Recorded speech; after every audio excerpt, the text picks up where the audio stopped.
No, I'm not going to run this business and be working at a restaurant while you sit at home every day and try to figure out what's next for you. You can figure out what's next for you, but not on my dime. Eat the fear. That's what he told me. Eat the fear, quit your job, run the axe throwing business, and see how it goes. He's either going to take me on one day and never talk to me again, or I'm going to marry him. And I really felt like society did not find me beautiful until I was like way older. This is such a loaded question because it's kind of something I've struggled with over the last couple years. Hello, everyone, and welcome back to Interesting People. I am your host, Patricia Patricia, and I'm so excited for you to hear this next conversation with our next guest, Emily Baker. Funny enough, hadn't even had much of a conversation with her before this one. I knew of her in high school. And I remember during the pandemic, I was going through such a hard time, like everyone was. We were all really down and it was not a good time. And she was working at a restaurant that I would go to with my family all the time. And I was there. I remember having a particularly hard day. And she gave me the sweetest compliment. And she was our waitress. And I just remember being like, she made me feel so good in that moment. And that is exactly who she is. She is so kind and soulful and grounded in who she is. And we explore what that looks like. Where does her confidence come from? And she took a quote unquote unconventional approach to her life. She gets out of high school and she decides, I'm not going to go to college. This is what I want to do. And we talk all about that. And we talk about what it means to be an entrepreneur. She has her own coffee shop with her fiance. We explore her relationship with her fiance. She was willing to be very honest and open about her relationship and all that has entailed and what it really means to be an entrepreneur, especially as a woman. We also explore being biracial and how she defines that now. So many topics that I can't wait for you guys to hear about. And Emily is someone that she keeps it so real. I literally, after the conversation with her, I was like, my confidence just by being around her multiplied by 10, because she is that type of person where she not only is so grounded in herself, but she's going to make you feel good. And I love that. So we really dig into that.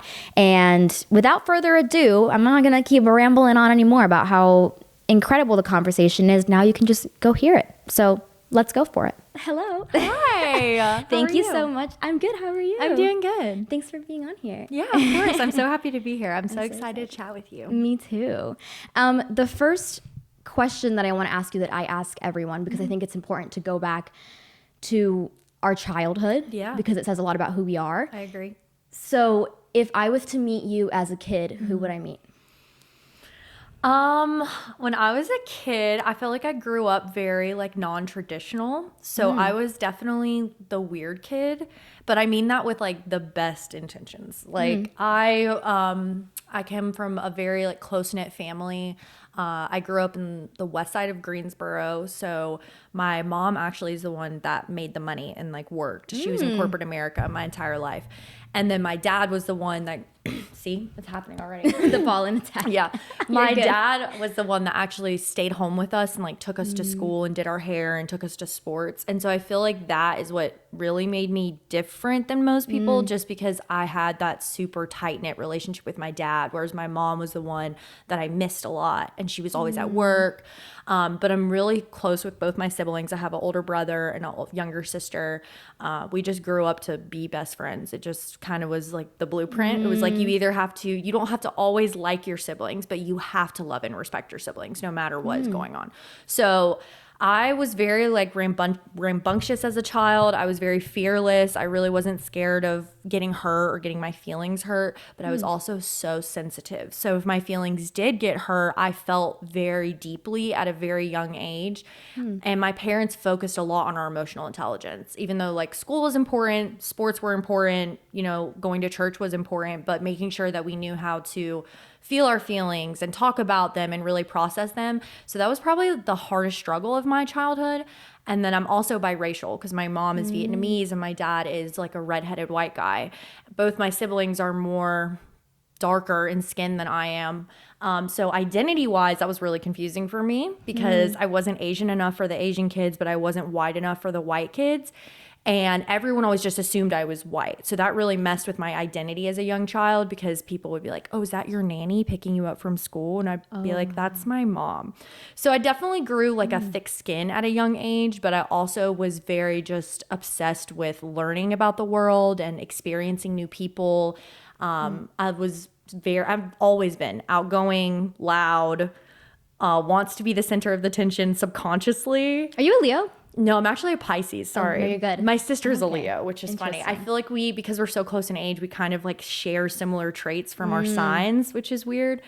But yeah, I loved sports. I was a big theater kid. I loved being on stage, loved talking. I liked school. I felt like I did well in school, but I remember being like in the 4th grade learning something in math and just thinking to myself, like, when am I ever going to actually use this? And I think because I developed that subconsciously at such a young age, the older I got, and I was pretty like book smart. So I went to a middle school that was for smart kids, specifically in Brown Summit, North Carolina. Oh, yeah. And so they started shoving college and everything down our throat when we were like 12 years old. And that really made me like revolt away from the public school system. I felt like I was learning a lot in the classes that I genuinely enjoyed. And then in the classes that I didn't like, I felt like I just had to memorize the information and like spit it out.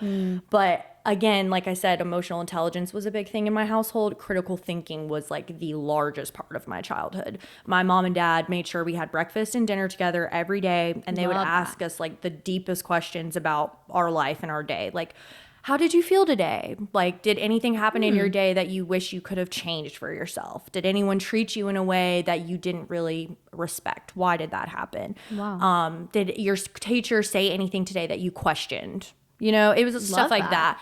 So I feel like as a kid, I will say, I feel like I had the best childhood. My parents worked so hard to like make sure that we could go to the best schools, even though we didn't have a lot of money, go on vacation, even though we really didn't have a lot of money. And so I feel like because of where I came from as a child and like the things I had to go through as a kid, it really turned me into, I don't know, a good functional member of society. I guess it's like the best way to put it. Just because I watched my parents like work so hard and struggle a lot, but I was also so grateful for it. And I don't know, I just feel like when I look back, I'm 25 now, so I feel like I'm kind of old.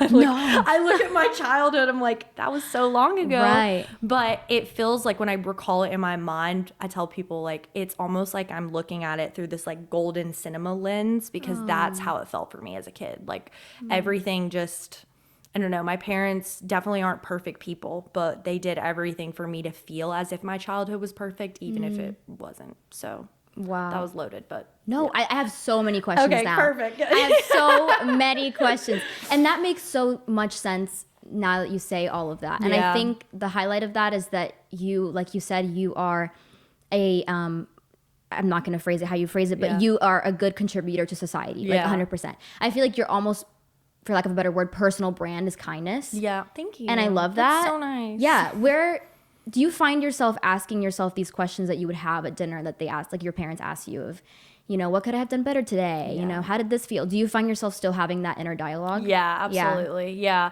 Because especially now that I'm older and I have like a platform for my business, and I have nightmares. Like for the first year, I would go to bed and think of anything that I possibly did not do perfectly. It was like this perfection. But I think that's also because of the world that we live in. And so it made me start like analyzing things in a way that I never would. And I just remember like calling my mom one day and being like, I just feel like the weight of the business is like dragging me down. I every night I think, what could I have done better? Like who could I have been nicer to or more genuine to, or really spent more time like connecting with them?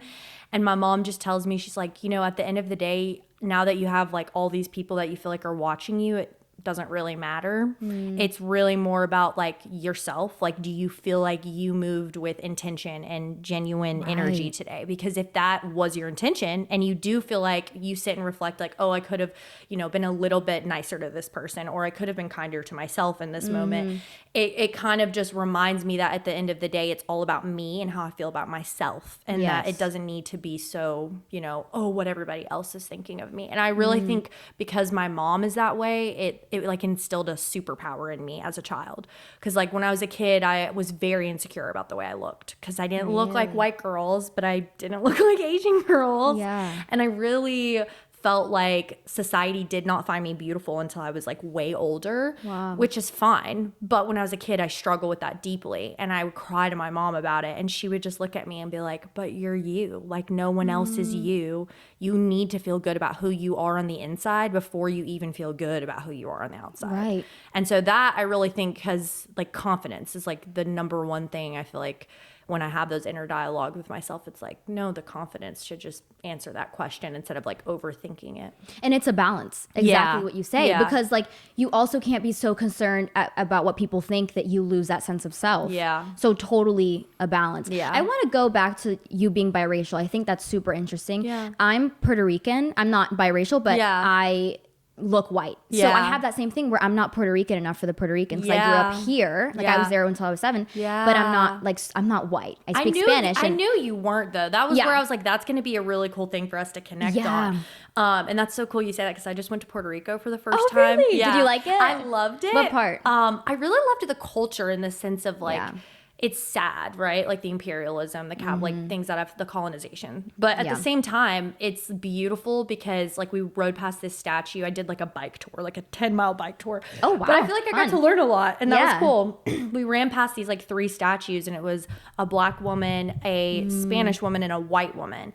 And they, like the girl that was giving us the tour, she's born, bred Puerto Rican. And she was like, at the end of the day, this is the most beautiful thing about being Puerto Rican. All of us are mixed race because of all the colonization and people like, you know, just how crazy those times were. There's 3 different races here. And that's essentially what birthed like the Puerto Rican culture. And I just thought that was so cool. Like, it is. Never been anywhere in the world where they're like, yeah, look at these 3 races. That's who we are. Exactly. You know? It's tough because I feel like you said, you live in 2 worlds. Yeah. Like you're trying to be enough for both. Yeah. So how did you find that? I mean, you talked a little bit about, your mom telling you that uniqueness, but I don't know, what does that look like on a day-to-day for you? Honestly, as I've gotten older, it's gotten a lot easier, especially because I feel like the whole world has kind of woken up to realize like biracial people exist. Like TikTok, I hate to say it, but like TikTok was the first time in my entire life that I saw someone else who had a parent of color and a white parent, and the child still came out white. And it made me feel so validated. Yeah. Because I had people tell me my racial experience my entire life. And so when I saw that, I was like, wow, like it's finally coming around the block. Like people recognize that it's really normal and it's not like this taboo or like you're not so different. Like it made me feel like, okay, there's billions of other people in the world that are like me. But as a kid, it was really hard just because my mom's also adopted. And so that adds like a whole nother layer of people invalidating my cultural experience because my mom was raised by a white person. She was adopted at the end of the Vietnam War. So she does not remember Vietnam. Yeah. And so she struggled deeply with that for a long time because she like went to Vietnamese school, tried to learn Vietnamese because she always felt like outcasted. And so growing up, it was really hard because people were really mean to me about it. And then I ended up coming out. I'm not from like Summerfield, but I ended up going to Northern. And that was harder for me because everyone kind of segregates at Northern. And I didn't really like that because I had never been anywhere like that. And I feel like that time of my life taught me a lot about standing firm in who I am. And I think at the end of the day, like those are conversations my siblings and I have had. My sister gets profiled as Hawaiian, like half Asian, half black. My brother gets profiled as Hispanic a lot. And so we would just have these conversations of like, you can't let people tell you what you are. Like at the end of the day, it's who you are and what you've lived through that makes you, and your blood. Like that is what makes you a certain race or a certain ethnicity. It's not necessarily just a cultural experience. And I think a lot of people think that. And so now that I'm older, I feel like it's like a superpower, like I said, because I just grew my confidence for it. And I'm like, wow, that's really cool that I've gotten to, struggle through bullying and, kind of an identity crisis through certain parts of my life because it really made me figure out who I am. And so on a day-to-day basis, it is harder now because I'm in Burlington and everyone always kind of just assumes I'm white. My partner is white. So people just always kind of assume. But it's really cool when I meet another like mixed race person in Burlington. Like some of my regulars, like I posted last year, we did a Asian Pacific Heritage Month menu. Cool. And that was really important to me because I wanted people to know like I'm not just this white girl. Like this is the culture that raised me and this is what's important to me.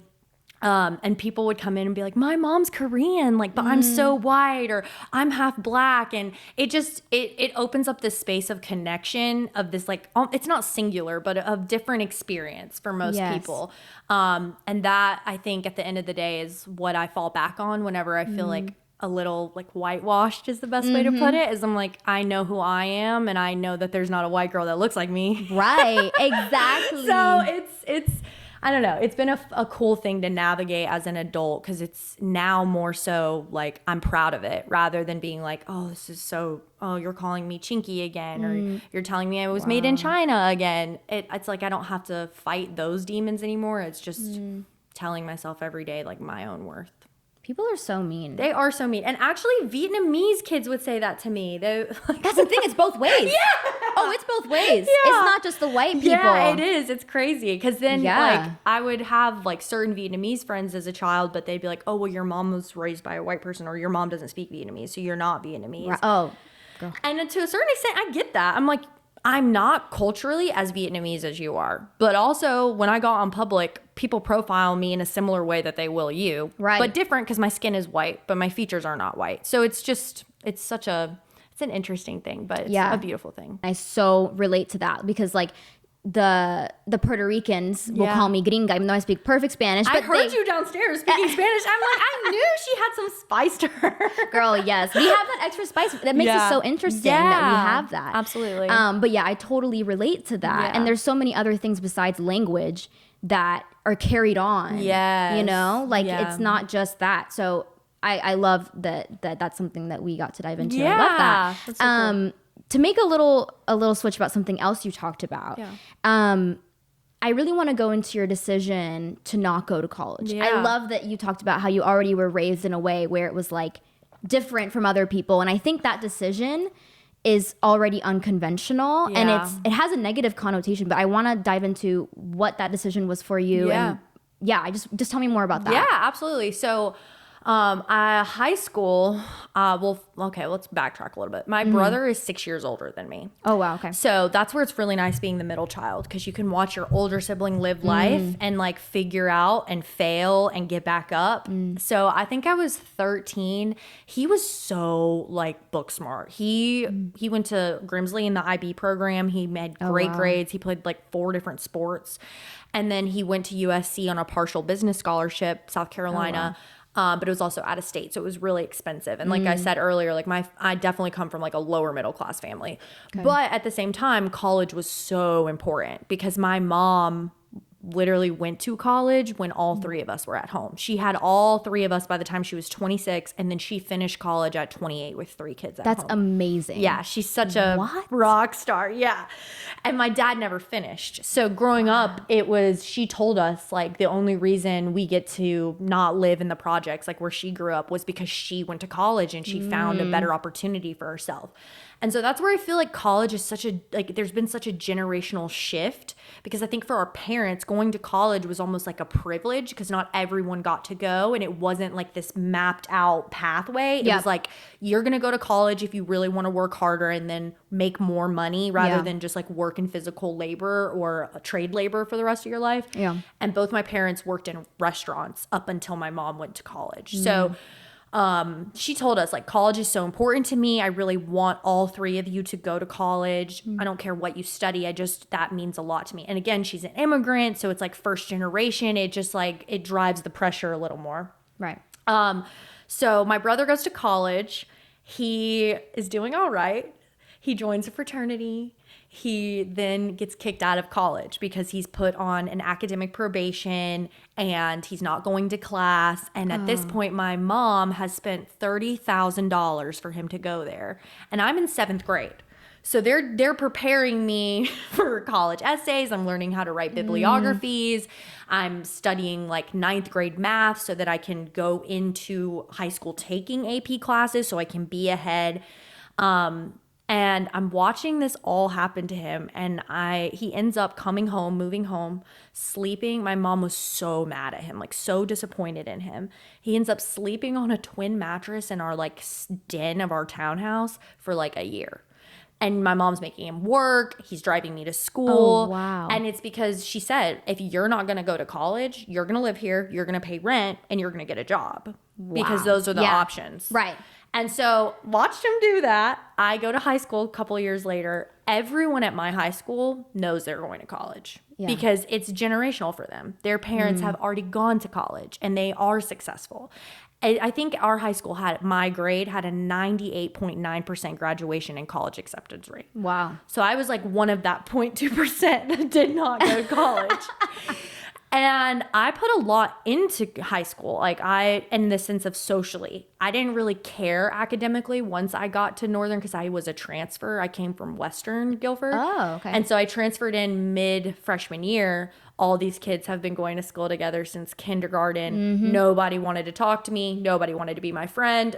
And that was really hard for me because I had always had friends. Right. So that really became my like mission at Northern was I'm going to make friends. I'm going to be liked. And I wanted so badly to be accepted by this like group of white people. Like so badly wanted the boys to like me, wanted the girls to invite me to their parties. Of course. Yeah. And I mean, I did that. Like I ended up having a huge group of friends and I loved high school. Like when I look back at high school, it's like Project X. Like my high school experience was Project X. I partied a lot. And I feel like that is like so integral to my story though, because it's one of the reasons why I'm like an old person now. Yeah, right. You got it out. Yeah, I got it out. I was crazy for so many years. And so all my friends were also crazy, but their parents were also like making sure they were going to SAT prep and going to go to college. Yeah. And so once my friends graduated, I didn't go to school. I told everyone I was going to take a gap year and then I was going to go to GTech, which was like my plan. But all my friends left and I had no friends. And my mom said, "Oh, you're not going to college?" It was a battle for like the 3 years leading up to graduation. She was like trying to get me to go into a private school just because I could get in. I didn't have the greatest grades, but I didn't have like the worst grades either. So she was like trying to find a way to make me go. And I just remember one day I looked at her and I said, if I did go, I have literally no idea who I am or what I want to do. And I think that's why Addison, my brother, failed because he did not know what he really wanted to do. He just wanted to have fun and figure out who he was. So I told her, I was like, I'm going to take some time to figure out what I really want out of my life. And then I will probably go to school. She said, okay, that's fine, but you're going to pay $450 a month to live in your childhood bedroom and you're going to work. And I was like, okay, that sounds all right. Because I didn't have any friends. I was so depressed. I was like, I might as well get a job and see how that goes. So I get a restaurant job and that just, it consumed me. Like I found something that I was actually naturally good at. I was good at talking to people. I was good at upselling things on the menu. I could move so quick and keep up with all the busyness and I thrived in it and I loved it. And I remember coming home and telling my mom like, I don't know about that like college thing. I think it was like 2 months after I'd been a server and she was like, nuh-uh. Because she was a server for 10, 15 years. My dad was a head chef for 20 years. Oh, wow. Yeah. So they're they knew deep what they were, restaurant people. Yeah. So I remember coming home one night and like telling them about all the crazy drama at the restaurant and how many tips I had made. And my mom's just looking at me and she's like, I'm proud of you and I'm glad that you're doing well at this job. But don't get sucked into it because at the end of the day, it's so easy to get sucked into a lifestyle where everyone's working for their cash and then they're going out and spending that cash and drinking and having a good time. That's what a lot of Is that what it was like? That's what a lot of the restaurant industry is like. Like you work late into the night and you sleep during the day, so you party at night with all the people that you work with. And I had already had that party mentality in high school. Right. So my mom was like, just check it a little bit. She was like, I'm not trying to tell you how to live your life, but it's such a slippery slope to like fall into a comfortable pattern of waiting tables and drinking and sleeping late. She was like, just look at it as a stepping stone. Don't look at it as your forever. And that just sat so deeply with me because I was like, she's so right. If I like love this so much, this is what I'm going to do for the rest of my life. Right. And I was like, but you get old, you get tired, you can't, you know, That you back can't, start hurting, you girl. can't run around when you're like 58 years old. And if you can, good for you. I'm glad you're taking care of yourself. But that was a thought that flashed through my head. Yeah. So then I was like, okay, am I going to go to college? Like, I kind of always wanted to be a teacher and then work through my master's as a teacher to then become a therapist for children. That was like always the one thing in my mind that I could even see myself doing. But I was like, college is so expensive. I will have to, and my mom had already told me, you will pay for community college yourself, or the state or can help you pay for it. And then once you get into like an actual 2-year, 4-year school, I'll pay for that. And so I was working at a Greek restaurant in Greensboro. Most of the people I worked with went to UNCG, but they also had to work through school.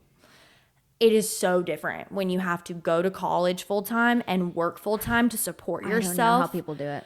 And I think watching people do that and watching them like struggle mentally, be so depressed and still have no money, I was like, why would I want to do that? Like, I just thought to myself, I was like, I feel like at this point in my life, I think I was 19, I really felt like if I really wanted something, I could just make it happen. I didn't feel like I had to jump through the same hoops that everybody else had to, just because that's kind of how my life had always been. Like, oh, I really want to be popular and I want all the white girls to love me. Okay, I did it. You know, it was hard there for a little bit, but I did it. And then I was like, I really don't want to go to college. I don't want to do what everybody else is doing. And I stayed home and I didn't do it. So it just made me think to myself, like, okay, if I really want to go all in with school, I should do it. And I even enrolled. I enrolled at Wake Tech. I don't know why. I think I just was like, oh, I'll live in Winston and I'll work in Winston and go to college in Winston, get out of Greensboro. Because then you go on Instagram and you see like everyone you grew up with going to all these sorority parties and they're day drinking. And I'm like, oh my gosh, I should have gone to college. And I'm like, but they're sitting in lectures all day. The behind the scenes ain't that cute. Yes, exactly. So I was like, no, I'm not going to college. And I remember I came home and told my mom, I was like, I've really thought about it. I'm not going to go to college, but I think I'm going to move out. And she was like, okay. And I was 19. I had been at home for like 9 months after I graduated. She was like, where are you going to move out to? Like, how do you have the money for that? I was like, I have 2 jobs. I've been saving money. I'm just going to move out. If I'm going to pay rent, I'm going to pay rent for my own place. I'm not going to pay rent to you and just come home to you and dad every night. So I feel like that was when it really all shifted for me, because then I was able to like see the fruits of my own labor, which was getting out of my parents' house and not living on their dime and living on my own, working really hard, but also having a lot of fun and hanging out with friends, dating guys, like really figuring out my identity in Greensboro, not as a student, not as a child, just as a grown up. I'm going to put air parentheses there because I feel like I just became a grown up. Girl, we just did. Yeah, exactly. So that was where it really all kind of shifted for me, because then I recognized like I could really just do whatever I wanted. Like if I wanted to, you know, start a business, or I needed this certain amount of money to get out of a certain situation, then I could just get another job. I always felt like I have the time and I have the energy to work a lot, so I might as well just work 3 jobs all the time and see how much money I can save. And that's really what I did for many years. Yeah. And when did that transition come then for you to decide to open up your own business? Yeah. So this is such a loaded question, because it's kind of something I've struggled with over the last couple of years, like telling this story, just because I did meet my now fiance when I was 20. So that was a year after I had been out on my own in the world.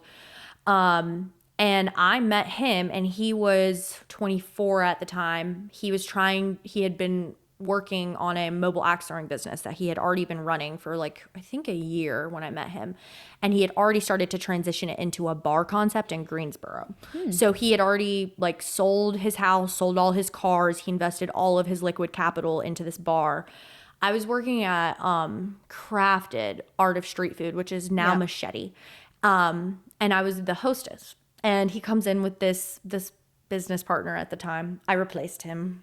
But he comes in with this business partner at the time, and literally the first like second I looked in his eyes, I was like, I want that man. I don't know what capacity I'm going to have that man in. He might just take me on one date.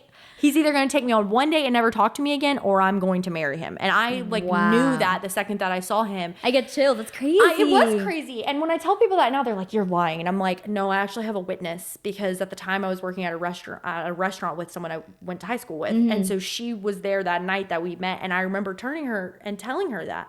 And I was like, I just feel like I never look at someone and just automatically find them attractive and I'm intrigued to talk to them. I feel like that's really rare. I feel like that only happens when you've already kind of known someone for a while. Yeah, exactly. Yeah. And so I didn't even know this man's name, and I'm like, oh my gosh, his dark eyes. He's just looking at me this type of way. And then he opens his mouth and starts talking. No, he wasn't even talking. It was his business partner. His business partner was talking to me, and he was like, what did he say? He was like, yeah, we're opening a bar in Greensboro. We've never worked in a bar, ran a bar. We have no idea what we're doing. And I was like, cool. Could I get a job? Because this restaurant that we're in, this is the last night it's open. So that's where I know that Chase is so like serendipitous to my story and to my life, because I was literally working at a restaurant. It was the last night it was going to be open. They were closing it after that, and they were relocating me to a different location, and I had to get another job because I had two. I was losing one. And so I literally put my number on a paper napkin and give it to him and his business partner. And then he proceeds to flirt with one of my friends who's waiting on him for the rest of the night. And she gives him a beer. And I'm like, he's too old for me. I was like, it's never going to happen. He's drinking. No. Never going to happen. Because you were 19, you said. Yeah, okay. I was like, I was 19 when we met. Yeah. So then a couple months later, his business partner calls me and he's like, Emily. And I'm like, who is this? He's like, yeah, our bar is really starting to move. You said you could help us. You said you have experience. Please come help us. So I go in for like an interview. It's not really an interview. They're like, yeah, please be like our manager / our assistant, like help us through the build out process. And then you are going to be the one that hires the staff, trains the staff, does all that. Yeah, I was 20 at the time, but I was like, I can do this. Like, I've already worked I think at the time I had already worked at 15 restaurants. Oh, wow. Yeah. Okay. I hopped around a lot, and I always had 3 jobs. So, and then after that, I just went in there, started working with them, realized Chase had a girlfriend at the time. Ooh, that was a bit of a roadblock for me, because I really was like, ooh, this opportunity, like these 2 boys are in their 20s and they're opening this amazing bar. I had never met anybody that was that young that was doing that. Right. And that was more so than the fact that I was like physically attracted to Chase. That was more so what like kept drawing me to that situation. So I ended up like helping with them with all that. At this point, we're in March of 2020 in the timeline. So you know what happens. Yeah. The pandemic comes. We're set to open in July of 2020. Oh, we were so close. Like I had already started hiring a staff. Like we were done with our build out. We just had to paint. So the pandemic happened. And at this point, actually, I feel like I should rewind, because Chase and I started dating in February of 2020. Which really changed this whole story, because I was really just working for them, like trying to help them open this business. But they had such a team mentality about it, in the sense of like, yes, it was the 2 of them that had really stuck their neck out and like built this business from the ground up. But they had this mentality of like, if we can do it, everyone can do it. And so everyone that was a part of that project kind of had this, I don't know, this gumption of like, we can really do anything. Like I feel like empowerment is one of those gifts that someone has to give you. Love that. I feel like to a certain extent, like we all have self-belief, and I definitely have always had like self-belief and self-confidence. I just didn't know where to direct it. And so working with them, it made me realize that I could really do whatever I wanted in my life. I just had to work at it. And I had never been around people that had that mentality. I feel like most of the time we're just like, oh, well, you know, I'm going to go to college, and then I'm going to do this, and then I'm going to get married, and I'm going to have 2.5 kids. But these were people that were like, no, you can really do whatever you want. If you want to become a part of the 1% and build wealth and change the course of your life, you can do that. It's kind of like that hustle bug. That's like the best way I like to describe it, because you meet entrepreneurs, especially male entrepreneurs, and they seep it from like every pore of their body that they have been through the mud, climbed up the valley, and then made it to the top of a mountain just to dive off of it again. And so it becomes a part of your aura in the sense of like being an entrepreneur is so hard that once you can live through it and you kind of get it down a bit, you look at everyone kind of like, what are you doing? Why don't you just do what I'm doing? Yeah. Yeah. So Chase looked at me like that. We were just friends. Like we were friends for a couple of months before we ever dated, but I had such a crush on him. His girlfriend at the time, I'm not going to get into that just in case she sees this. No, you're good. They ended up breaking up because they had been together for 5 years, I think, like off and on. And he was like sure that it wasn't his person. At this point, he was 24 and I was 20. We were not dating in the sense of like, we're going to get married. It was like we worked together. And to be frank, we were just sleeping together. We were not even really dating. But then it just kind of became this thing of like, we went on our first date. He kind of stalked me too. Like once he broke up with this girlfriend, like we worked together, but I didn't want to make it more than that. Like I liked him, obviously, but the girlfriend had honestly told me so much about him that I was terrified of him. Really? Yeah, girl. I was like, nah, I don't think I want any part of that after hanging out with her a little bit. Were these things true or false? They were true. Oh, yeah, okay. they were true. Interesting. Yeah. Huh. So then I end up I'm working at 2 restaurants and working for them. He just starts like DMing me one day. And I was very happily single at this point in my life. And I just was like, no, I've heard you're a dog. I'm not into that. And then one night I'm working at Crafted in downtown Greensboro, and he shows up and he comes up to the hostess, who was my friend, and says, hi, I kind of want to eat here, but I really will only eat here if Emily can serve You're me. kidding. Yeah. I was That's just so like, awesome, yeah, though. it was. I was like, oh, he's going after me. I liked him for months and he had a girlfriend and now he's going after me. Okay. The dog energy, I can kind of see through that. Yeah. So then he sits in my section. We literally are like talking all night while I'm waiting on him. And then I'm like, I have to close. Like, I'm not going to be off till like 11:30. He was like, it's fine. I'll just wait. I was like, but you have to leave. Like, you can't wait in the restaurant. He was like, I'll just wait in my car. And I was like, what do you mean? He was like, let's go out and get drinks. And I was like, okay, if you really are going to wait on me for an hour and a half, I'll go get drinks with you. So then we go get drinks. I had a fake ID at the time. That was the only way I was able to do that.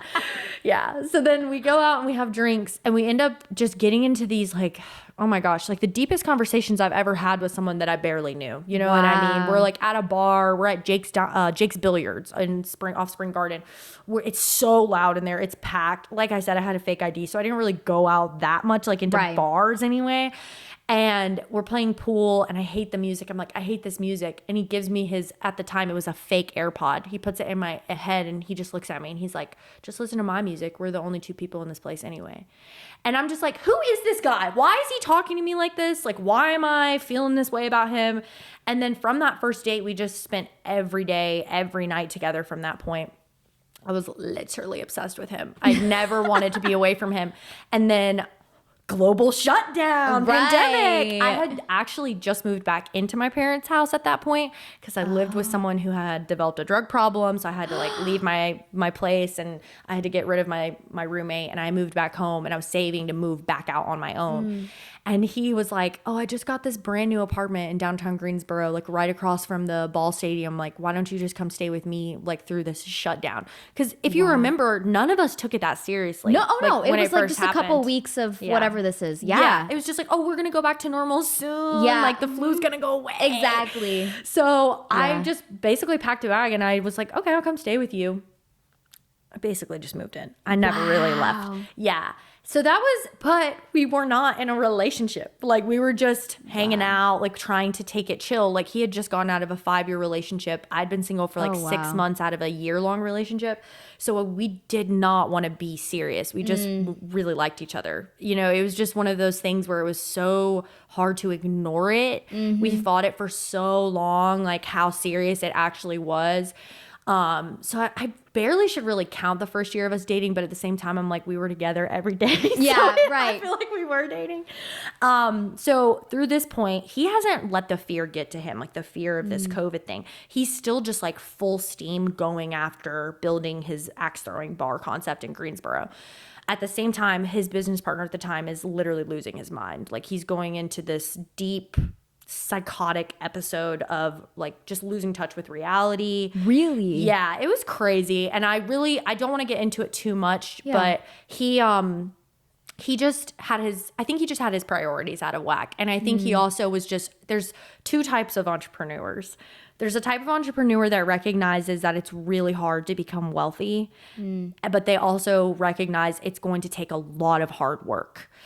And then there's another type of entrepreneur that thinks, I'm so privileged, I'm so lucky that things are just going to come to me. If I believe in it enough, Right. it will come to me like this magical, mythical fairy. I'm the first kind of entrepreneur. This guy was the second kind of entrepreneur. He really just felt like, oh, if I could borrow this money from this person and this amount from this person, we could buy this many cars and then sell this many cars and then we double our profit and then we can open the bar. And it was always just this crazy process of how they were going to make it happen. And so he and Chase's relationship really started to go two different paths. He also had like a family that he didn't really prioritize. And I told Chase from the get, I said, any man that chooses to marry a woman and have children with a woman and then chooses not to be there, also chooses not to financially support them in a healthy way, because he was trying to open his business, right? So he was just focused on becoming a millionaire, but he wasn't actually working. Like he wasn't making money. Making money, right, for He his was family. just sitting around talking all day. You know what I mean? And so I told Chase from the get, I was like, I just don't think that's someone you want to be in business with long term, because to me, that's not a good person if you're not going to show up for your family. And that really stuck with him. We had a lot of hard conversations about it, but also through this entire period, Chase is kind of almost like grooming me to be an entrepreneur. And it's because I have this sparked interest in it. I'm like, how did you even become an entrepreneur? Like, you're 24 years old. How did you already buy a house, sell a house, build a business? He explains it all to me. He comes from a line of chronic entrepreneurs. His dad was an entrepreneur. His mom helped him with those projects growing up. His sister is also an entrepreneur. Like, it's just like in his blood. And it wasn't like this, you need to be an entrepreneur to be with me mentality. It was like, you don't really know what you're going to do with your life. You're only 20 years old, but I do know you're really smart. You're really good with people and you work really hard. He is more of the man that like sits in silence and listens to everyone around him talk. He's not great at talking to people. He's not great at like making a detailed, oriented plan of operation. That's where I came in. That's the yin and the yang. Yeah, that's the yin and yang. So we just started to like have all these conversations of like what we wanted out of our lives. And it wasn't like we knew we were going to be together forever. It was like he really felt like he was teaching me a different way of living and giving me like a gift of education, even if we didn't work out. That was always the mentality. But I got bit by the bug so bad because he's telling me like, what are you going to do? You're going to work for the rest of your life? Right. Which is no slack. Like, we live in a country where people have to work. Yeah. And everyone has to work. Even if you're rich AF, you are working in some capacity. Yeah. But he just told me, he was like, there's this whole idea that we live in this capitalist rat race of life. Everyone's on their own hamster wheel. Yes. You know, that grind of getting up at 6 a.m., take your kids to school, then you go to work, you clock out, you come home, you pick up your kids, you clean your house, you make dinner. And you do that every day till your kids grow up. Then your kids go to school or whatever they want to do. And then you get to live your life. Right. Then you get to retire. And then you get to travel. And but at the same time, you're old. Right. Your body is starting to age. And that's if nothing happens. That's like the best case scenario. That's if you're lucky and you have great health. Yeah. Exactly. So we just started to have all these conversations of that. And he also came from like a lower middle class family. And I don't know. It just really got in my brain. Like at the end of the day, I can't even remember like at what point of our relationship. I think it was the summer that we were dating. I remember him saying something like, you need to do this. And I was like, I can't do that. I can't do that. And he looked at me so serious. He was like, what are you talking about? You can't? You're saying you can't. You're convincing your brain and your entire body that you can't when you say that. You need to say, I can. I can do anything. If I want to master this, I can do it. If I want to learn how to do this, I can do it. He was like, you need to shift your brain to truly believe everything you think to yourself. Because if not, you're just going to talk yourself out of it every day. And you're never going to be able to get out of the mentality of like, I have to have a job. I have to make sure my bills are paid. You know, I have to be working at this so that I can get to this level. His mentality was always, think as you think, shall you be. That was always what he told me when we first started dating. So, wow, I love that. It's base info. And this gets me so excited because I think that's like the fault of our education system is you're taught that, right? Like, what's the next thing? Like, go, go, go, go, go, go. And in this capitalist society, you never have a moment to just be like, wait, let me sit down. What do I really want to do? Yeah. And you're either raised in that entrepreneurial mindset or you have to learn it from someone else. Yeah. It's like the whole world opens up. You're like, I didn't even know I was allowed to do this. Yes. Like, can I? Yeah, You know? absolutely. So, that is like really exciting to hear that, you know, that you started learning this from him and everything. So when was the moment that you started shifting from the I can't to I can, and then what did that look like after that? For sure. So the end of 2020, like restrictions started to change. We were still very adamant on opening the axe throwing business. But he had the worst landlord in Greensboro. And the landlord came to him and said, okay, you didn't pay rent for this many months, even though there was like a federal law that no one had to pay rent through the months of emergency. And even with that, there was a lot of fallout of like, okay, when did the months of emergency change? Is it when the vaccine came out? Is it when like the, I think it was, what was it called? Like the restriction of time when you were allowed to be in and out of your house. Like, was it when that changed? And so essentially we lost the building. Like the guy just pulled the building from us. All of Chase's like wealth that he had liquidated, that he had poured into it was gone. He couldn't even access it anymore.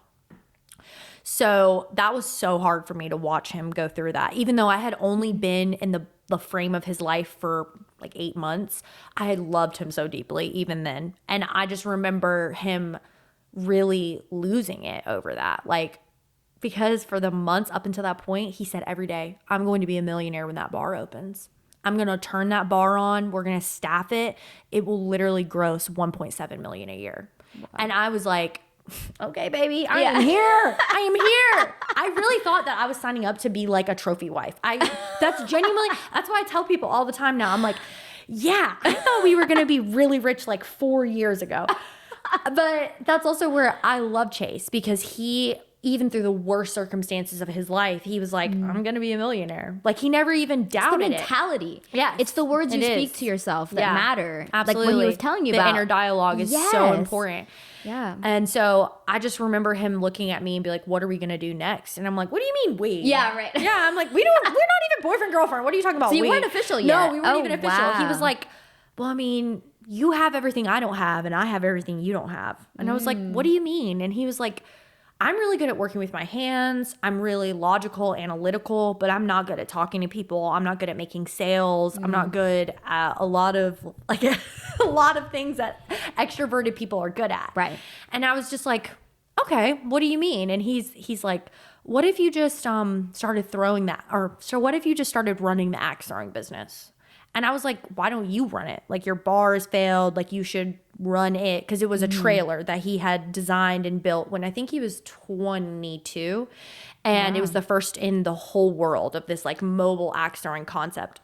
Whoa. Yeah. That's so super it cool. had been very successful the year before COVID. Like, I think they made $150,000 the first year it was even open. Yeah. Wow. Because he just hustled. He worked so hard. He built the whole thing by himself, like from hand. And it's super niche too. Yeah, it's so niche. He literally went to Georgia, because that's where his sister was living, went to an axe throwing bar. He paid $50 to throw axes for 2 hours. And, you know, his entrepreneurial brain, he's like, this is wood, and I'm throwing an axe. Right. What am I paying $50 for? Yeah. And so then he came home and turned it into his own business with the money that he had. But then obviously through social distancing and stuff, we couldn't run that business all of 2020. I decided You're good. I decided I wasn't going to go back to the restaurant industry. I told him, I was like, we keep having these conversations about comfort and growth. And I know that if I went back to the restaurant industry, I would be so comfortable and I wouldn't want to branch out and try to do anything different. So I got a nanny job because we still needed like some income. Right. He didn't have any income. We were living in his apartment and he was paying for that, but we didn't have like any other money than coming that. in. Yeah. Other than my unemployment, which we got the first couple of months of COVID, which was really nice. Right. But then I ended up nannying for like a very successful, wealthy family in Greensboro. And I feel like that was all in God's timing because it showed me what my life could be like if I worked really hard. Because, you know, they had met in college, like the couple that I had nannied for, they came up together. They definitely came from wealthier families than Chase or I did, but they still worked really hard. They built like a real estate portfolio right when they got out of college, right when they got married. He started building a giant construction business. She also had her own job at the time, and they worked and they worked and they worked. And then they got to the point where they could have their kids without being so financially stressed about it. Yeah. And for me, when I was a child, I always had one parent home, if that. Maybe sometimes it would be just my brother. Sometimes my uncle would be there because my parents really were anti-daycare, but they had to work all the time. Right. And so I just remembered like watching the way this family lived, and I was like, they lived in like Fisher Park of Greensboro, which is like on the edge of downtown. Gorgeous house, gorgeous kids. Everyone has struggles, so it's not like they were perfect, but I just watched the way that they lived. Like they got to buy a lake house and go to the lake whenever they wanted, and she could like take off time from work to go work out, and they really prioritized like themselves but then their kids. And I just had never seen that before because it's like a different type of living when you access a certain amount of wealth. And there's nothing wrong with looking at it and being inspired. I think when people look at it and they get envious, and they are like, oh, you know, F this. Yeah. And especially when you have the poor mentality. Exactly. And I think that might be controversial to say, but I think it's very limiting. Yeah. And there's people that literally come from nothing and they see that, they get inspired, and they work their asses off because it's not easy, and they're able to get to that. So I love that you looked at it from that and it was hard like working for them because they had 3 little kids, but they paid me well. They treated me really well. And I also like every day I would just come home and tell Chase, I'd be like, I want to be them when I grow up. Like I want to have the financial freedom to raise my children, not have somebody else raise my kids. Now, I obviously nannied because she wanted to go back to work. Like, it wasn't like I think she had to. I think she genuinely just wanted to. Like, that was what was good for her. So it was really cool, like, working for them through that process of my life. And then at the same time, Chase was like, here's the keys to the axe throwing business. You're the operational manager. And I was like, I don't even know anything about axe throwing. Like, I have no idea. This is such a boy niche thing, like country boy niche thing. How am I supposed to sell this? And he said, I can't even remember what he said. He was like, really, Emily? Like, you're already saying you can't do this. You are already scared of it. He was like, if you're going to be an entrepreneur, you can't be scared of anything. You just need to do it. And so that's where I credit a lot of my entrepreneurial spirit to Chase, because I didn't even know that you could have an entrepreneurial spirit until I met him. And so for a couple of years, I really, especially this last 2 years since we've opened our coffee shop, I've had almost like a identity crisis, or like a, I guess, what's the word where you feel like you're a fraud? Imposter syndrome. Yes. Yeah. I felt like I had really bad imposter syndrome for a while, because I, for a while, felt like, did he just give this to me? Like, did he just give me the opportunity? And that is why I ended up where I am. And I even said that to him. Like, we've vocalized it through the last 2 years. Like, I would tell him, like, do you think that I would have ended up like doing this even if I hadn't met you? And every time I ask him that, he looks me dead in the eyes and he says, yes. He says, I wouldn't be where I am without you. I was in a terrible place. Like, I thought I was on the brink of greatness, but really I was on the brink of figuring out who I really am, because you helped me figure that out. And so it's so hard, like when you're in a business partnership, not to lean so much into the identity of the other person and their accomplishments. It's so easy to just like categorize the two things. And even I think a lot of it, what it was, is I would go out into the world and say, oh, my boyfriend's my business partner, or my boyfriend started this business. And the amount of like men that would kind of look at me like, oh, so you just work for your boyfriend. Oh, no. Or women that would be like, oh, so you're just helping him out. And it's just this like, man, I think it only happens to women. I don't think if a man goes out into public and he's like, yeah, I own this with my wife, they're going to discredit his entire attributes given to the business that he's built, that he has contributed. They're not going to do that to him. No. They're only going to do it to women. So I struggled with that for a couple of years. But the axe throwing business was really not in a good place when I took it over. The previous business partner had really pissed on a lot of relationships that we had throughout the community. And I had to basically rebuild it, rebrand it, put a brand new identity to it. So I was like, what do I know about business? I know that to get businesses visible, you have to pay a lot of money for like radio ads or TV ads. And I was like, what about Instagram? Because I'd had an Instagram since I was like 12. It came out like when I was in 7th grade. I'd never even had a Facebook till I was 20 because I wasn't allowed to. So Instagram was like the one app that my mom didn't know anything about and let me develop and have my entire life. So I've literally had the same Instagram account since I was in 7th grade. Wow. And from like 18 to 20 before I met Chase, I really felt like, I think I'm going to become an Instagram model. That's what I want to do. So I was working in restaurants and I was also trying to like monetize myself as a model on Instagram, which looking back, I'm like, that's so funny that I did that because I was not in a like healthy place with myself at all, but that's what I really thought I was going to do. And so I had already kind of known like what people like to see. They really like, I had noticed through my experience of posting like these modeling photos of myself that people really connected to the conversation that I was opening up in my captions. Like, yeah, I'm pretty, whatever. There's a lot of pretty people, but a lot of people connected with the things that I would put in under the picture of myself. Because it felt so shallow to me. I was like, oh my gosh, I'm just posting all these pictures about myself. Like, look at me, look at me. And so I would try to take it to a deeper level of like, let's have a conversation. Like, this was on my heart today. This was on my brain today. Let me just transparently put it in a caption and then maybe other people can respond to it. Yeah. And I love that. And that has always caught my attention about your Instagram. Like, you always are super raw and honest, which I love. Yeah. So thank you. Yeah, I appreciate that. So I feel like that helped me kind of pivot into marketing, Instagram marketing. Okay. Because I already had a love for it and I could see the power in it. So I started building an Instagram following for the Flying Hatchet. They had already had like a pretty good one, but it was all videos of Chase being like, "What's up, Instagram nerds? This is where we're throwing axes today." And I was like, how can I change this that it's something that people can connect to? Because this is where Chase and I really are yin and yang. He's all logic, all business, and I'm all emotions. Like, that's how I see the world and I feel the world and understand it. So I started selling the axe throwing business as a like social experience. Yeah, I love that. Yeah, like a way to connect with people after not connecting for so long through COVID. So I started just making reels of it, of like people in the trailer, like talking to each other and throwing axes or like hyping each other up and be like, "You're doing so good, throw that thing." And it just like, it became so clear to me. I was like, at the end of the day, we're living in a world now where we feel so disconnected from 100%. Each other, and we can really only feel connected with each other through our screens, like through our phones, especially during social distancing. So I started wrapping it up and selling it as like essentially team building, corporate. That's what I was pushing. I was trying to get into offices and I was trying to go to like big brands like VF and Cone Health. Like, I was trying to get in with all of them so that I would get contracts with them because they get a certain amount of money every quarter to pour into building their team, making like HR, like making sure that their team is even talking to each other. So I really tapped into that because I think like the first contract I got was like a big electrical company, and they were like, "Oh, we have so much corporate money because nobody was hanging out during COVID. Like, no one was in the office. We weren't doing like team lunches or anything like that."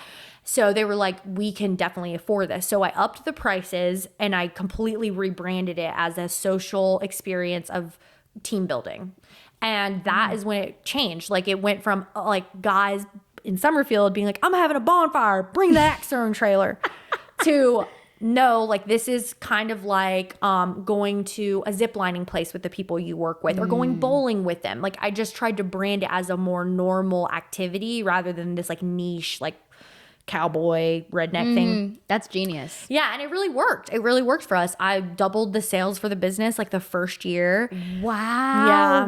Yeah, and I built in clients to it. So then it was like, I knew, okay, I may not be booking an event for this 3 months, but I just did this Biscuitville contract and they're going to have their next quarterly meeting. They've already locked me in for that. Wow. And because we were the only people in North Carolina with the capability to take it to your office, I could charge whatever I wanted. And people paid it. People really did. Wow. And I did all of that by myself because in the beginning, Chase like showed me how to throw axes, how to train people to do it. And he gave me like his tips of what worked for him in the first year. But business pre-COVID and business post-COVID are so different. 100%. So we recognized that like I was going to have to change it quite a bit. And then he told me, he was like, I'm not going to help you anymore. You're going to have to hire a team. This was like 6 months after I had been running it. I was also nannying at the same time. So I was hustling. Yeah, girl. And he was Wow. working on real estate, like trying to get real estate investments. So then I ended up hiring the first guy that messaged me on Instagram about it. I needed a guy because I can't, it was a giant trailer. It was like 30 feet by 10 feet. I can barely drive a car. Yeah, no, so that's terrifying. I was not going to be driving that. So I put out this ad like, I'm hiring. And I know people that was when my Instagram shifted. I really shifted as a person. I felt it. I was 21. I was like completely shedding this identity that people had already built around me for so many years. Like, oh, she's just, cause like I worked in Greensboro restaurants. So people would literally recognize me when I was waiting on them. Like the amount of parents from Northern that would recognize me when I was waiting on them. And they would look at me and be like, are you going to G-Tech? Like, what are you doing? And I would look at them and be like, I'm not going to G-Tech. I'm waiting tables full time and I actually have my own place. And they would look at me like with this look like judgment, but then it would turn into this like, wow, that's amazing. Because their kids are living on their dime. Right. And I was 19. So I was looking at them like, what do you mean? What are you talking to me about? Like, why are you talking to me? Like, I'm lesser than you because I'm not going to college. Right. So then it really shifted for me. I realized like anything that I wanted, I could do it. I just had to try. And that's what I did. And we hustled for years. Like it was years of running the axe throwing business while also having a job because I needed that security of knowing that I had a steady income because the axe throwing business was seasonal. And we we got a Woods of Terror contract, which was really big for us. Yeah, we had like a permanent setup out there that would run from September to November. And we would be out there Thursday through Sunday every single night. Wow. And so that really helped us out, like even out the money. But then from like December to about March, I couldn't really do anything because it was outside. It was so cold. Right. And I was so scared of not having a job. Like I felt like I really needed to have a job. And then I remember Chase one day just telling me like, what are you scared of? Like you're scared of going broke? Going broke is kind of a good thing sometimes when you're an entrepreneur because it like feeds you in a way of like, oh, I'm struggling right now. I'm not going to struggle anymore. Fire. Yeah, it drives you. Like instead of like running from the fear and running to a job, eat the fear. That's what he told me. Eat the fear, quit your job, run the axe throwing business and see how it goes. So I was 21 when I did that. I had just moved into like my first big girl apartment where I didn't have a roommate. It was just me and Chase. I had moved into like deeper into downtown Greensboro. Those were like some of the best years of my life. Chase and I actually broke up quite a bit through our journey of dating. Really? Yeah, which I used to be so ashamed of it. Like I would never talk about it to people. But now that I'm older and it's obviously worked out for us. Yeah. But even if it hadn't worked out for us, like we just always took the space for ourselves. And I feel like that's what a lot of people don't do. You just think, okay, I found this person. We're just going to do life together. We're going to figure it out. And that's what Chase and I did. But sometimes it got so hard between us that it was like, maybe we should try this on our own. Because for me, what I recognize is two halves do not make a whole. Like you can't be a half person and another half person 100%. and then make magic together. And here I am like thinking, this guy wants us to be millionaires before we're like 40. Like we have these really big goals. We're working so hard. We're moving so fast. And at the same time, we're both children of divorced parents. So we both like knew that it was right, but it also wasn't working because we weren't whole people.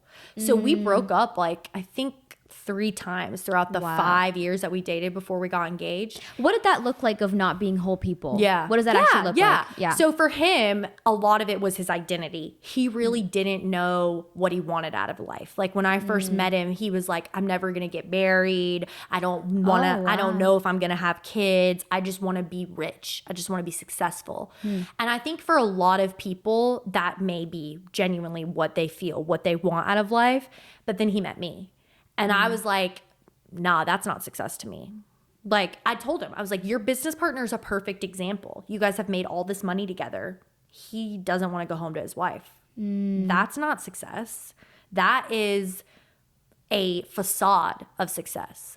And I told him, I was like, I'm so family oriented. And my parents got a divorce once I was an adult. But I had like a core childhood of just my parents like genuinely loving each other and being in like a happy relationship. So I always wanted that for myself and I wanted that for my kids. And I just told him, I was like, I want it all. I don't want just the money. And so there's a lot of inner work that goes into that. If you're trying to build a truly abundant, rich life, and rich is you get to spend time with your kids whenever you want. You get to go on vacation whenever you want. That is rich to me. It's not necessarily like I want this giant house. I need to drive a Maybach. Like it's not that. But for boys, a lot of the time, that is how it's sold to them. That they want the things. They want the hot girls. They want And that's the acceptable adventures. with the women. Yeah. It's not. Yes, Funny enough. Exactly. Yeah. Like, oh, exactly. great. And so we just had a lot of hard conversations of like, I told him from day one, I'm going to be a mom. I'm going to have kids. If it's not with you, cool. But I'm just letting you know. Love that. And so we struggled for years through like what he really wanted out of his life because he was so scared of me is really what it was. Like we would get into a really nice pattern of like building businesses together, living together, really being happy. But then he would get really depressed and he would be like almost non-functional depressed. And I would be like, why is this happening? And a lot of that also came from financial like strain. Like here he is, he's so dead set on this one vision of his life, he would not get a job. And so that's where it's like there are so many parts of people's stories that I think they're not honest about. They're not truthful about how hard it is. And I hate that.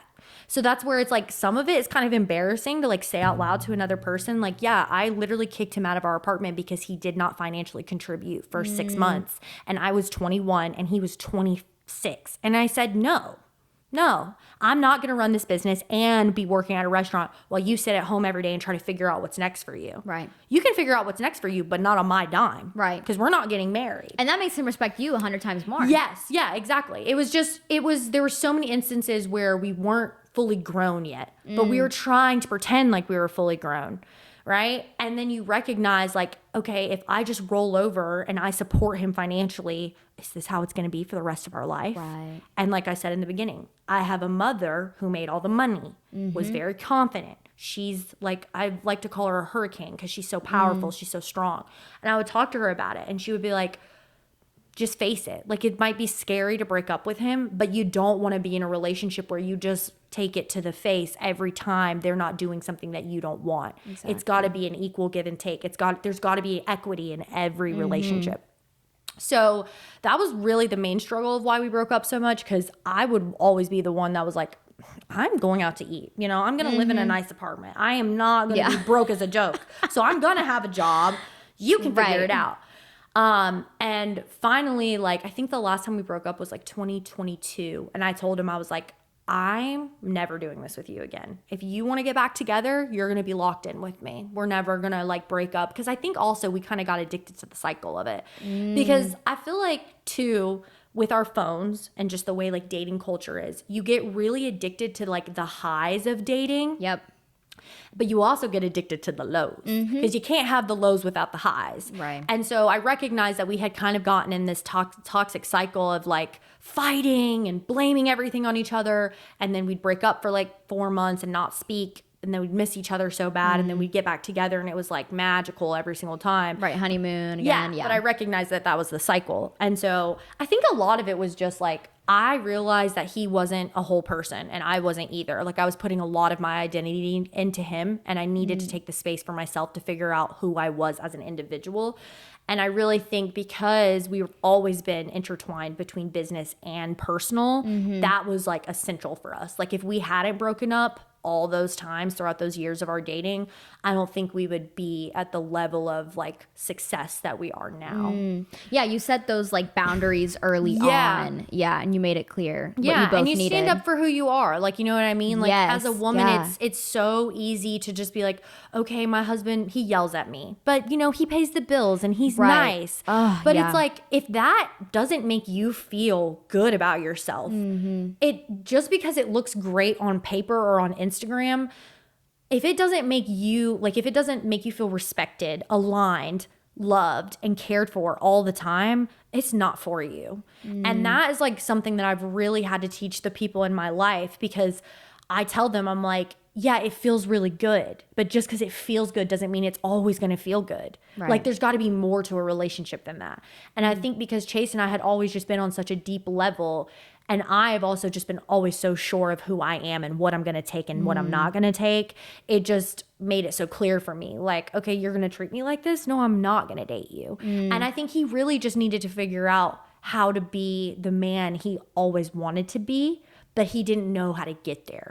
Like you say when you're a kid, like, oh, I want to make money. Like I've already said that, but no one gives you really the tools to do that. Especially men. Yes, especially men. Especially, love him. He's a cis white man. Right. From a very like Southern church centered town. So it was almost like for him, he had this misery inside of him. He didn't know why it was there. I said, I think a lot of this comes from the way you feel about yourself through money. I think because we push this provider thing on men so much that their worth is directly attached to how much money that they can make. And I wanted to separate that for Chase. I wanted Chase to recognize that he's a beautiful, amazing person with all of these skills, and also this like energy that makes people feel like seen and inspired and loved. And I wanted him to separate all of that from this entrepreneur person that he had been for so long. Like he literally graduated out of college and his mom was like, go get a job. And he said, no, I'm just going to go open my own business. Like that's, he was 20. He literally said, no, mom, I'm just going to go open my own business. Wow. So he just was so dead set on that. And that was so like integrated into his sense of self that he didn't know himself without that. And when we didn't have like that thriving bar business that he had put all of his eggs in his basket to, he was like, who even am I? And so it took a lot of years of like rebuilding that. But that's where we really know that we're like meant to be together, because I was raised by people that had all the skills to make sure I was confident. I knew what I was going to get out of life. Not necessarily what I was going to be, but what I was going to get. And I had all these emotional intelligence skills of like understanding, okay, this is your ego, this is your id, this is who you really are, this is nature, this is nurture. Like we would just take it so deep. But then he would pour into me and be like, but you can do this. You can do anything, you know? And it really, like when we look back on it now, gosh, it makes me want to cry a little bit. It's like, I know that we are meant to be together because we've helped each other grow, but we've also let each other grow on our own. And I think that's where a lot of people get it wrong. And loving the other person enough to let them do that. Yeah. Absolutely. Because he always would pull up this Will Smith quote out of his butt, which like looking back now is like, okay, him and Jada aren't the blueprint. But Will Smith has this super popular quote that says like, if you're not happy on your own, you can't be happy with your partner. Yeah. Because then you're just going to try to make them make you happy. Like it's their responsibility. Whereas really, babe, it's your responsibility. If you don't feel good about yourself, you don't feel good about your life, you don't have like a positive outlook on life, and you just look at your partner to give that to you, then that comes that codependency of literal sense of self. Like, I don't know myself without you. I can't be happy without you. I can't feel good without you telling me I'm beautiful. Right. And I never wanted that. Never. So what would you say to someone who has maybe a low self-esteem or is in like a codependency situation? Yeah. What would you say to that person? Because I feel like some people are naturally born with that confidence and people develop it, but it's hard when you don't have, like, what would you say to that? Yeah, kind of for sure. I would honestly say fake it till you make it to a certain extent. Like confidence is not this like natural thing that like you just have, I think, because I was really not confident when I was a little kid, like we had talked about. But I, for so many years, recognized I needed to be, because I had to convince the rest of the world to believe in me. That's kind of, it's like what you put out is what you're going to get back. So if you put out into the world, I'm weak, I can't do this, I'm ugly, I'm not beautiful, the world is going to literally reiterate that back to you, because that's what you're saying out loud about yourself. And who knows you better than yourself? Nobody. Right. And so if you're in a situation where you're like in a codependent relationship and that person is really the only reason you have any identity, strip it back to who you were before you dated them. And that is like one thing I tell all of my single friends, all my friends that are like struggling to find their person, is like, who are you when no one's around? Who are you when you're by yourself? Who are you when nobody's looking at you, right? And who is that person? Like literally write it down. I am kind. I am patient. I am beautiful. And if it's not I am beautiful, you can at least find 5 positive things from your brain and inside of your soul that you feel good about. And then you stick to those 5 things. You build off those 5 things. You look in the mirror every day and say, I am kind. I am patient. I am intelligent. And the more you say it to yourself, you're literally rewiring your brain to believe it. Instead of having a very insecure man project on you what you are. Because you let him say that to you, babe, you're going to believe it. But if you look at him and say, no, I'm not. Like when Chase would say, I'm not going to get a job. I would look at him and say, well, you're not going to live off my hard-earned money. Right. Because I'm worth more than that. I'm worth a partner that's going to contribute to me and want to relieve me of the financial strain. And if you're not that partner, that's cool. Right. But I'm not just going to do this for the rest of my life. And so I like to think of it as like this tiny island we all have within ourselves. And for me, my tiny island is like me when I'm 7 years old, like my most vulnerable self. That. And that tiny island is just mine. So even if like Chase and I I'm not even going to speak that into existence. But like when Chase and I would break up and I would feel so terrified of the world, like to re-enter the world as a single person, I would always just fall back on that 7-year-old girl. Like, what was that 7-year-old girl like? She was fearless. She was kind. She was outgoing. She was bubbly. I am all those things. Even without him, I am still all of those things because I was that way when I was a child before I even knew who I really was. Yes. I love that. Thank you. Whenever we don't feel like we're connected with ourselves, it's back to like that inner child. And it sounds so weird, like our inner child, but it's so true. It really is. It's and so it makes true. me sad how the world changes. I don't know, it makes you feel like that's not good enough. Yeah. And that's not, but that is so true. That's who you are. And I love that you go back, okay, who was I? I do that all the time. I'm like, what would that girl do? Yeah. You know, how would she handle that? And that's what we're innately born with ourselves. Yes, And that's all we absolutely. quote unquote need. Yeah. So I love that. Thank you. Okay, I have a final 5 questions. Yay, I cool. could go on and on for I know, hours. same. I because feel like you're so we could sit interesting. here and talk for 8 hours. I love it. So the first one, I tailor this one more to you. What's your go-to coffee order? Ooh. So hard. I will be honest, now that I've been in the industry like 2 years, I'm borderline a coffee snob. And I hate to say that. Like I really hate being that way, but that's just, the deeper you get into anything, like mastering anything, you do kind of become a snob. Of course. You know? Of course. But my go-to, if I'm going to like a random coffee shop, I'm going to get 3 shots of espresso, compressed over honey and cinnamon, and then shaken over ice. They won't always do that, topped with oat milk. They won't always do that, but that's what I like. I cannot drink pre-made syrups anymore. I've been making my own for so long that when I go to other coffee shops, you can like taste it probably I can now. literally taste it. Like it tastes to me like, I don't know, what's that? Like lip smackers. That's what it tastes like. Yeah, so artificial. You know, like an artificial flavor. It's not real. So honey is real. And I know honey is safe and honey is never going to be a flavor that's like overtly sweet. I also ask like, how many pumps do you put in that? I don't use pumps, but I know what pumps equate. Like I went to a coffee shop the other day. I was like, can I get, I think I wanted brown sugar that day because I was like, they have Monin. I can deal with Monin. It's organic at least. And I got that. And I said, the size I got, how many pumps comes in that? He goes, 8 pumps. 8 pumps, when I break that down into like bartender, barista, like actual mixologist, that is 8 ounces. I mean, 4 ounces of sugar. Oh. Going with 3 shots of espresso, which tend to each be about like 2 to 3 ounces. And so I was like, that's a lot. Can I get half? Yeah. So I just ask a lot of questions. That's good. Yeah, I do ask. And then I'll also ask, this is so mean, but I'll ask, do you use oat milk from Kirkland or do you use oat milk from like a distributor? What's the difference? Oat milk. I'm so ignorant. Just like Costco oat milk just doesn't taste good to me. Oh, Like, really? It just tastes bad. So when I get a coffee with Costco oat milk in it, I can taste it. You can taste and it. I'm like, yeah, so I have to be snobby about it. But if I don't want an iced drink, I'll usually just get a cortado with whole milk with like a pack of sugar in the raw or just black. So good. Yeah, so 2 drinks depending on the day. Okay, love that. What is something small that brings you joy right now?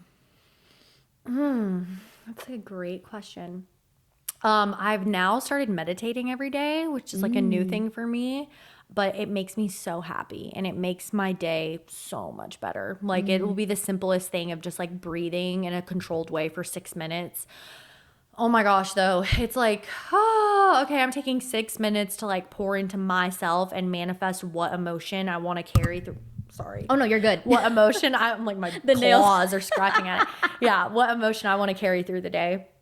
And it's such a little thing because it's free. It doesn't cost me any money. I don't go to like a meditation specialist or anything. I literally just put my headphones in, usually in the sauna at the gym after I worked out. And I just do like controlled breath work and really just say affirmations to myself for like 6 to 10 minutes. And I get sweaty and then I come out and I'm like, I feel like I've been reborn for my day. And it makes me so happy. It's so hard. I think a lot of people run away from it because it's like 6 minutes of my thoughts. Yeah. So the fact that you're able to do that, yeah, that's mental strength. Yeah, for sure. Yeah. What's a hill you're willing to die on? It could be anything. Oof. Oh my gosh.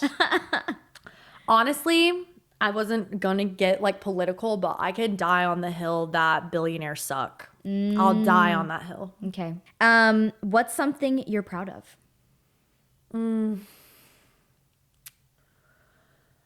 So loaded. I'm really proud of like how true I've stayed to myself throughout my entire life. Like I feel like I have gone through a lot of things and overcome a lot of things, but I'm still just like the same 7-year-old girl. Like I'm really proud of that, of like being able to say like my family is my number one priority other than my relationship, obviously, and myself. And everything that mattered to me then is like amplified into my life now. Like family, church, time outside. Like it's really just going back to the things that mattered then. They still matter to me now. And I'm really proud of that because I haven't let like my success in any way like get to my head, because to me I'm not successful yet. Like I still have a long way So to much go. you want to do. Yeah. Going off of that, and something that we end all the podcasts on. Yeah.